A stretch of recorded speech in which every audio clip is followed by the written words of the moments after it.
ईश्वर ने इस पूरे ब्रह्मांड को, इस धरती को, मनुष्य को और यहाँ के हर जीव जंतु को बहुत ही प्रेम से बनाया है। ईश्वर सभी से बहुत प्रेम करते हैं। उनकी नज़र में कोई छोटा या बड़ा नहीं है, सब एक समान है। आज के इस प्रसंग को बड़े ध्यान से सुनिएगा। ये प्रसंग जुड़ा है बरसाना में स्थित राधा रानी के महल से। हरे कृष्णा दोस्तों, मेरा नाम है विकास शर्मा। दोस्तों, राधा रानी के महल की अटारी पर जब आप जाते हैं तो वहीं नीचे सीढ़ियों से कुछ दूर एक समाधि है। वो समाधि है गुलाब खां की। जी हाँ, गुलाब खां सारंगी बजाता था। सुबह शाम वहां के लोग राधा रानी के महल की अटारी पर कीर्तन किया करते थे और उसी कीर्तन में गुलाब खां सारंगी बजाता था। इसी के माध्यम से सभी लोग राधा रानी को प्रसन्न करते थे। गुलाब खां की एक छोटी बेटी थी जिसका नाम था राधा। बस बेटी ही थी, पत्नी नहीं थी उनकी। गुलाब खां सारंगी बजाता और राधा नृत्य करती थी। सुबह शाम यही दिनचर्या थी उनकी और यही उनके जीने का कारण भी। दोनों को राधा रानी के महल से ही भोजन भी प्राप्त होता था और इसी तरह उनका जीवन यापन भी होता था। इसी दिनचर्या के साथ समय बीतता गया और एक दिन राधा बड़ी हो गई। राधा जब बड़ी हुई तो वहां के गोस्वामी जी और अन्य लोगों ने गुलाब खां से कहा कि राधा की शादी कर दे। तो गुलाब खां ने कहा कि मैं कौन होता हूं शादी करने वाला। मेरी तो इतनी औकात भी नहीं कि मैं अपनी बेटी का विवाह कर सकूं। मैं तो कहीं जाता भी नहीं, यहीं रहता हूं अटारी पर और सुबह शाम सारंगी बजाता हूं। इस पर गोस्वामी जी और लोगों ने कहा कि तू लड़का देखना तो शुरू कर, सारी व्यवस्था हम कर देंगे, सारी जिम्मेदारियां हम देख लेंगे। इस चर्चा के बाद एक लड़का देखा गया और राधा की शादी कर दी गई। अब जब राधा की शादी हो गई तो गुलाब खां से ये वियोग सहा नहीं गया। अब जो बेटी सुबह शाम उसके साथ रहती थी वो सारंगी बजाता था और बेटी नृत्य करती थी। हर समय बाबा बाबा बाबा बाबा करती रहती थी। अब गुलाब खां वो बाबा बाबा सुन नहीं पा रहा था, हर समय रोता रहता था।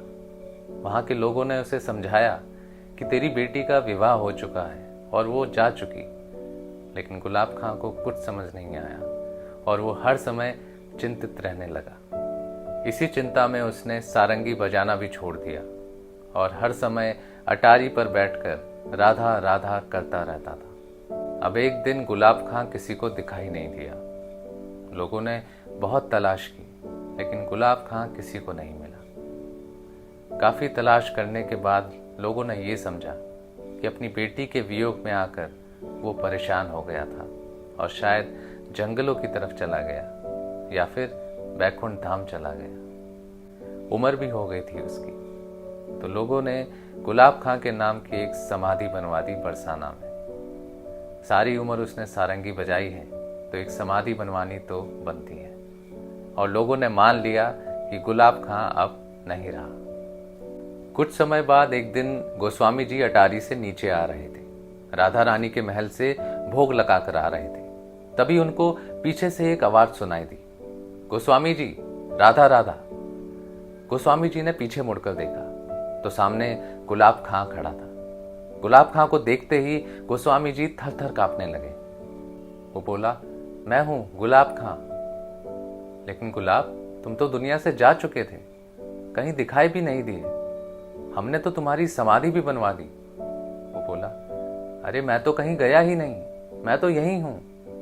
कहाँ थे तुम इतने दिनों से, हमें कहीं दिखाई क्यों नहीं दिए? वो बोला, मैं तो यहीं हूं, महल के अंदर ही रहता हूं। मैं तो महल के अलावा कहीं जाता भी नहीं, अटारी पर ही रहता हूं। लेकिन हमें दिखाई क्यों नहीं दिए? तो कहता, अरे एक दिन रात को जब सब चले गए थे तो मैं यहाँ महल के दरवाजे पर राधा राधा चिल्ला रहा था।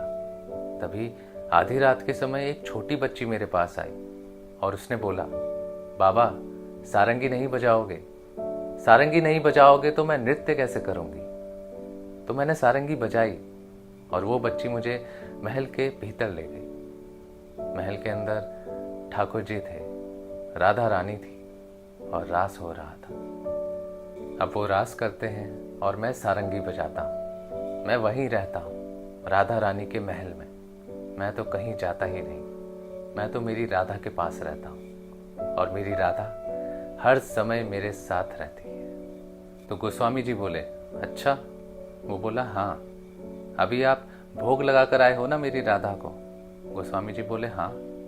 ये देखो, मेरी राधा ने मुझे पान दिया है। और उसने वो पान का बीड़ा निकाल कर गोस्वामी जी को दिखाया, वही पान का बीड़ा जो गोस्वामी जी अभी भोग लगा कर आए थे। तो बस उस दिन के बाद भी गुलाब खां कभी दिखाई नहीं दिया। आज भी उस राधा रानी के महल में उसी अटारी पर गुलाब खां है।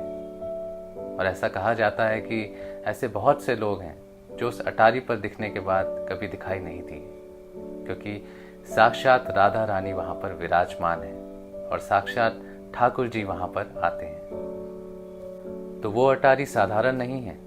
उस अटारी पर जाकर राधा रानी के दर्शन तो कर लेते हो, अपने मन की बात भी कह लेते हो, लेकिन कभी उस ऊर्जा को महसूस करना, वहां जो ऊर्जा है वो इस अनंत ब्रह्मांड में कहीं नहीं है। सभी देवी देवता उस ऊर्जा को पाने के लिए वहां पर आते हैं, क्योंकि पूरे ब्रह्मांड की ऊर्जा वहां पर है और वो है राधा रानी का महल।